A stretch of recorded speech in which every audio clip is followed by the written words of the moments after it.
السلام عليكم. حلقة جديدة النهاردة في قناة اتنين. منتخب مصر لسه كسبان حاليا فريق سيراليون 1-0. ما علينا بالكلام ده كله، احنا يهمنا نادي الزمالك الحبيب اللي هو هيشيبنا 1-1. طب ماله نادي الزمالك؟ نادي الزمالك يا باشا إدارة فاشلة، آه شركة كورة فاشلة، التخطيط فاشلة. ليه؟ انت دلوقتي عندك المفروض 8 لعيبة، التمانية دول عقودهم بتخلص آخر الموسم، منهم دونجا، منهم عمر جابر، منهم عبد الله، منهم زيزو، منهم محمد السيد، منهم محمد شحاتة، تمام، ومنهم محمد عاطف. ادي تمانية اللي عقودهم هتخلص اخر السنة. تمام. وكمان معانا الونش، يبقى رقم 9 الونش، ومعانا حمزة المسلوسي رقم 10. يبقى احنا كده معانا 10 لعيبة ايه عقودهم هتخلص اخر الموسم. طيب انا كنادي الزمالك لا عارف اجدد لاي حد فيهم غير عمر جابر لغايه دلوقتي. معانا 9 لعيبه، 9 لعيبه دول اصلا بيلعبوا معاك اساسي. معانا محمد السيد، تمام، وهو ده الوحيد اللي بيلعبش معاك اساسي. تمام. نقطة كمان، حضرتك مش عارف تجدد لحد فيهم. طب انا داخل انافس على ايه بعد كده؟ ما انا عندي بطولات جاية. انت عندك كونفدرالية وعندك بطولات تانية. طب هل انا عندي قدرة ان انا اجيب لعيبة تانية غيرهم؟ لا. طب هل انا عارف اجدد لهم؟ لا. طب انت معاك مستثمرين، المستثمرين دول هتفضل معتمد عليهم لحد امتى؟ مفيش وقت. طيب انا هفضل اشد شعر من الزمالك لحد اجل غير مسمى، يعني لحد يوم القيامة أنا هفضل أشد شعري من نادي الزمالك. ليه؟ نادي الزمالك نفسه أصلا مش راحمنا، مش مدينا المساحة الكافية اللي احنا أصلا نقدر يعني ندافع عنه. أنا نفسي أطلع أدافع عن نادي الزمالك مرة، لكن مفيش الكلام ده خالص. وفشل ذريع إن واحد زي محمد السيد، أنت الراجل ده بقاله موسمين وهو بيلعب معاك، أنت جاي جدد له قبل العقد بتاعه ما يخلص بشهرين. ده ناشئ ناشئ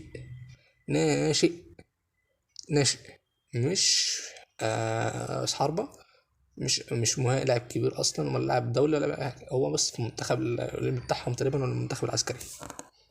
فانت بالتالي مش عارف تعمل حاجه في الفريق بتاعك، وانت مخصص لجنه تخطيط عشان كده.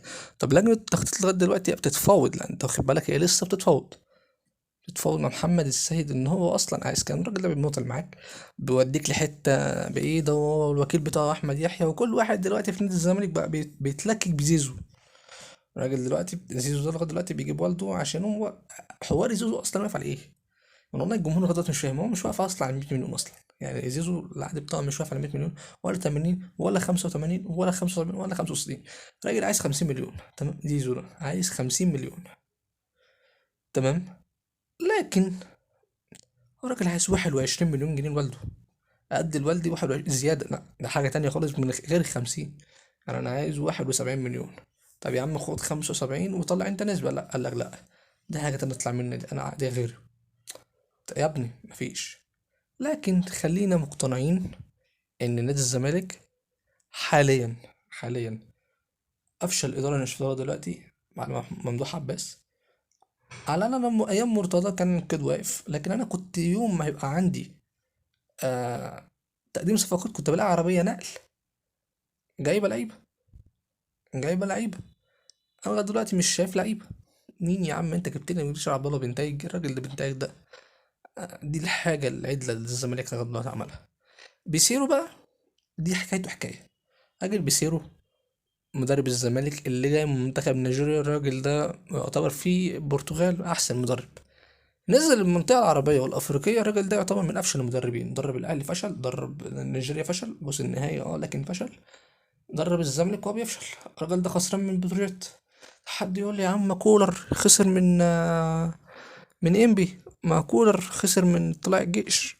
يا عم الراجل أنا مالي، أنا راجل زملكاوي. أنا إدارة الزمالك دي لازم ننتقدها، ما دي فرقتي. بجد الزمالك لغاية دلوقتي من الفرق اللي هي هتجنني وهتطلع يعني كل الأيام الثواب بتاعت الأيام اللي احنا فيها دي بطلعها عليها. مش عارف تجدد الناشئ. أمال هتعمل في عبد الله إيه؟ الراجل اللي عايز يروح يلعب في ليبيا، عايز يروح يلعب مع النصر، ولا مين تاني؟ أنت معاك لعيبة يا جدعان. وعايز أقول كمان حاجة. الناس اللي بتقول زيزو راح الأهلي، أنت عرفت منين إن زيزو راح الأهلي؟ يا جدعان أنا من ساعة ما زيزو جه الزمالك وأنا بشوف فوتوشوب ده. الفوتوشوب ده انا لغايه دلوقتي لسه بشوفه. ان زيزو لعب تيشيرت الاهلي، صفحه قناه الدستور هي اللي قالت ان زيزو راح الاهلي، ما هي نفس القناه الصفحه والموقع اللي قال ان فتوح في الاهلي. كلام جديد وقديم بيحصل دلوقتي. اشوفكم الحلقة الجاية وفشل جديد لإدارة نادي الزمالك. سلام عليكم.